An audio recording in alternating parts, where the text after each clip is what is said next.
BBC বাংলার অধিবেশন প্রবাহতে আপনাদের স্বাগত। আজ আপনাদের সাথে লন্ডন স্টুডিও থেকে আছি মানসী বড়ুয়া। ইন্না লিল্লাহ। আবারও মধ্যপ্রাচ্যে তৃতীয় বিশ্বযুদ্ধ ছড়িয়ে পড়েছে। জায়নবাদী দখলদার ইসরায়েলি বাহিনীকে কোনোভাবেই ছাড় দেবে না ইরানের ইসলামী বিপ্লবী গার্ড বাহিনীর সদস্যরা। তাদের উপরে ইরানের পক্ষ থেকে চরমভাবে হামলা চালিয়ে তাদের তছনছ করে দেয়া হয়েছে। মধ্যপ্রাচ্যে এখন আর ইহুদিবাদী ইসরায়েলিরা কোনো কিছুই করতে পারছে না। পরিস্থিতি খুবই ভয়ানক আকার ধারণ করেছে। দখলদার বাহিনীর বিরুদ্ধে এই কার্যক্রমগুলো চালিয়ে যাচ্ছে ইরানের ইসলামী বিপ্লবী গার্ড বাহিনীর সদস্যরা। তারা জানিয়েছে যে আমরা যতক্ষণ পর্যন্ত দখলদারদের সাজা দিতে না পারব ততক্ষণ পর্যন্ত আমাদের এই আক্রমণ অব্যাহত থাকবে। তারা পুরো পরিস্থিতি আসলে মার্কিন যুক্তরাষ্ট্র ও ইহুদিবাদী ইসরায়েলিদের জন্য জাহান্নাম করে দিয়েছে। আর এরই মাঝে আমাদের হাতে এসে পৌঁছেছে এই যুদ্ধের সর্বশেষ গুরুত্বপূর্ণ সবথেকে তাজা আপডেট সংবাদ আপনাদের জানিয়ে দিব। প্রথমেই জানাবো ট্রাম্পের মানসিক অবস্থা নিয়ে গভীর সংশয়ে মার্কিনীরা।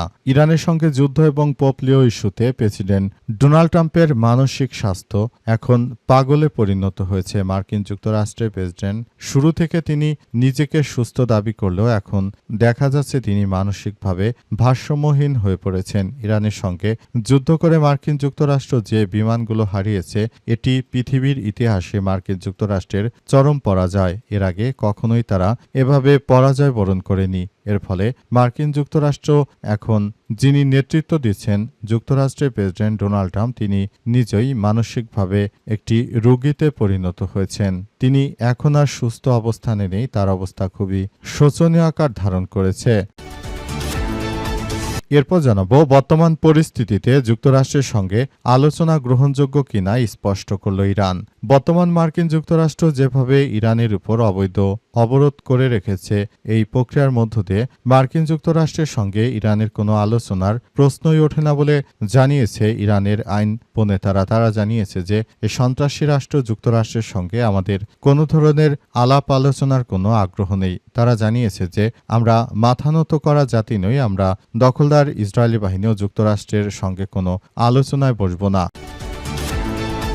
এদিকে ইরানের অবৈধ ও নিন্দনীয় হামলা, আরব লীগের জরুরি বৈঠকে কাতার। মধ্যপ্রাচ্যে উপসাগরে যে রাষ্ট্রগুলো রয়েছে কুয়েত, কাতার, বাহরাইন, ওমান, সৌদি আরব সহ যারা রয়েছে তারা জানিয়েছে তাদের দেশের উপরে ইরান নাকি অবৈধভাবে হামলা করেছে। অথচ এদের ভূমি ব্যবহার করে মার্কিন যুক্তরাষ্ট্র দখলদার ইসরায়েলি বাহিনী তারা যেভাবে ইরানকে ধসিয়ে দিয়েছে এই ব্যাপারটি নিয়ে তারা চুপ থাকলেও এবার ইরানের বিরুদ্ধে এরা কথা বলতে শুরু করেছে। কতটা নির্বোধ প্রকৃতির এই শ্রেণী। তারা ইরানকে সব সময় বিভিন্নভাবে বেলেম দেওয়ার চেষ্টা করলেও প্রকৃতপক্ষে তারা নিজেরা খুবই ভালো সাজার চেষ্টা করে। অথচ যুদ্ধ বাঁধানোর জন্য উপসাগরের এই নামে মুসলিম কাজে ইহুদিদের দালাল রাষ্ট্রগুলো পুরোপুরি দায়ী। কারণ তারাই মূলত এই যুদ্ধ শুরু করেছে এবং ইরান এই যুদ্ধ শেষ করবে বলে ইরানের পক্ষ থেকে বলা হয়েছে।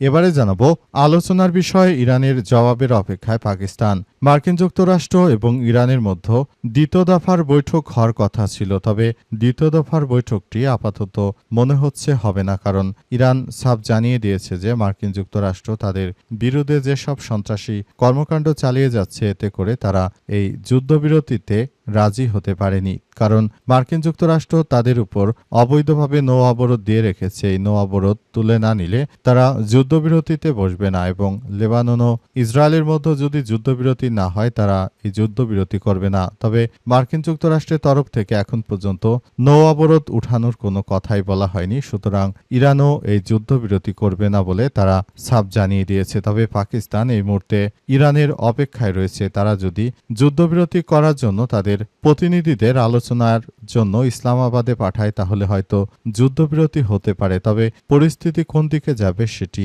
এখন পর্যন্ত বোঝা যাচ্ছে না।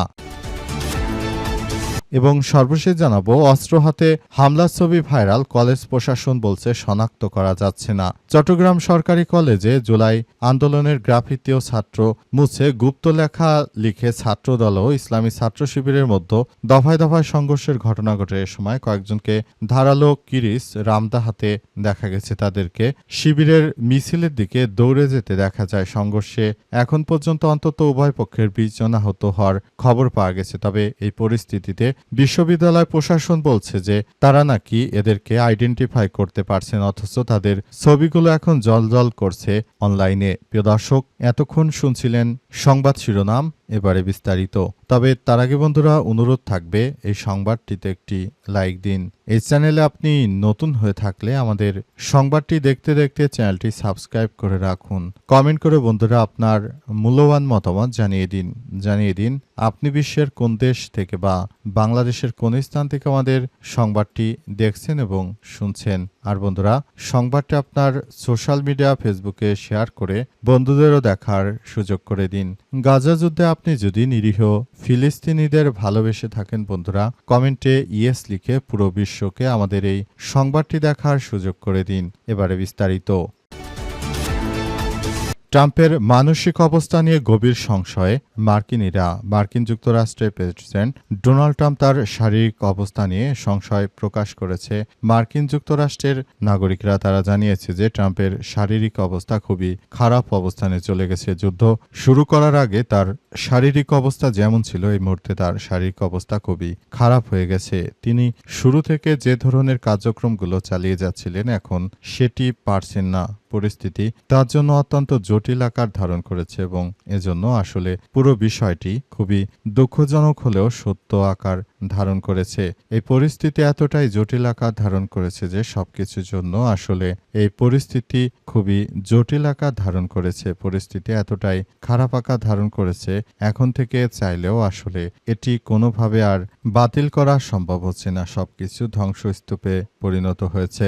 আবারও ভয়াবহ একটি মারাত্মক ইরানের ভয়ে একটি ভীতিকর রোগের মধ্যে পড়েছেন ডোনাল্ড ট্রাম্প। তিনি মানসিকভাবে হয়তো পাগল হয়ে গেছেন বলে বলা হচ্ছে, কারণ তিনি আসলে কোনো কিছু মনে করতে পারছেন না। সবকিছু তার ভুল হয়ে যাচ্ছে। তিনি এখন এটা বলছেন তো তখন ওটা বলছেন। পরিস্থিতি আসলে ট্রাম্পের জন্য খুবই জঘন্যতম একটি বিষয়ে গিয়ে দাঁড়িয়েছে। ট্রাম্প শুরু থেকে তিনি ইরানকে হারিয়ে দেওয়ার জন্য যে মনস্তাত্ত্বিক খেলায় মেতে উঠেছিলেন, সেটি আসলে আমাদের সবার জন্য খুবই দুর্ভাগ্যজনক হলেও সেটি সত্য আকার ধারণ করেছে। আমরা মনে করি এটি এখন এই মুহূর্তে ট্রাম্পকে কুড়ে কুড়ে খাচ্ছে, কারণ ট্রাম্প শুরু থেকে নিজেকে খুবই সংশয়বাদী দাবি করলেও তিনি এখন হাড়ে হাড়ে টের পেয়েছেন যে পুরো বিশ্ব কেউই তাকে পছন্দ করে না। তার ঘনিষ্ঠ মিত্র যে মার্কিন যুক্তরাষ্ট্র, সে মার্কিন যুক্তরাষ্ট্রের ঘনিষ্ঠ মিত্র যে ইউরোপীয় ইউনিয়নের নেতৃত্ববৃন্দরা, তারা পর্যন্ত ট্রাম্পকে আসলে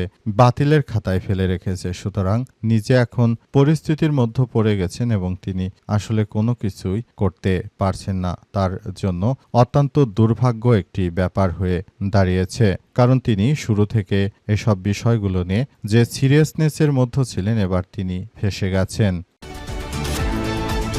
বর্তমান পরিস্থিতিতে যুক্তরাষ্ট্রের সঙ্গে আলোচনা গ্রহণযোগ্য কিনা স্পষ্ট করল ইরান।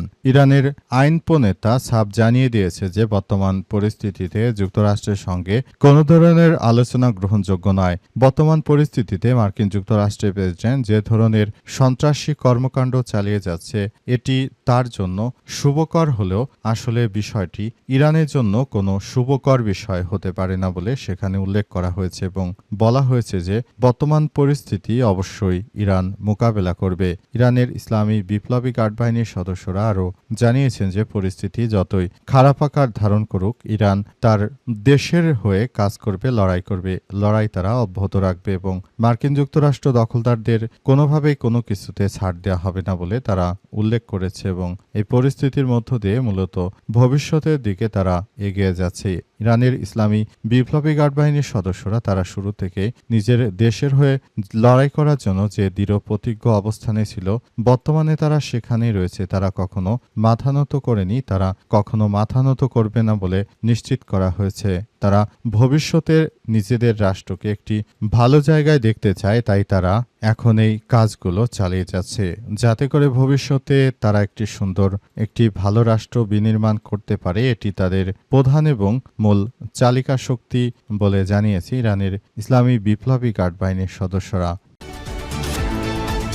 ইরানের অবৈধ ও নিন্দনীয় হামলা, আরব লীগে জরুরি বৈঠকের ডাক। উপসাগরীয় দেশগুলোর উপর ইরান যেভাবে আক্রমণ চালিয়েছে সেই আক্রমণের প্রতি নিন্দা জানিয়েছে আরব লীগের রাষ্ট্রগুলো। জোট আরব লীগ তারা ইতিমধ্যে জানিয়েছে যে ইরান আমাদের রাষ্ট্রগুলোকে লক্ষ্য করে যে হামলা চালিয়েছে সেই হামলা আসলে গ্রহণযোগ্য কোনো বিষয় হতে পারে না বলে তারা নিশ্চিত করেছে এবং তারা এও জানিয়েছে যে পরিস্থিতি এখন ইরানের অনুকূলে থাকলেও আসলে তারা যেটা করেছে অন্যায় করেছে। অথচ সব আরব লীগের উপসাগরীয় দেশগুলো থেকে মার্কিন প্রেসিডেন্ট ডোনাল্ড ট্রাম্পের সন্ত্রাসী মার্কিনী বাহিনীরা তারা যে ইরানের উপর একাধারে বোমাবর্ষণ করলো, হামলা করলো, গুলি চালিয়ে অসংখ্য মানুষকে হত্যা করলো, এটা নিয়ে আসলে এসব সৌদি সহ আরব লীগের দালাল রাষ্ট্রগুলো তারা কোনো কথাই বলছে না। তারা পুরোপুরি এখন ইরানের দোষ দেওয়ার নানাভাবে চেষ্টা চালিয়ে যাচ্ছে। তবে পরিস্থিতি যতই খারাপ হোক না কেন ইরান এই জায়গা থেকে বেরিয়ে আসার জন্য তারা সর্বাত্মকভাবে কাজ করে যাবে।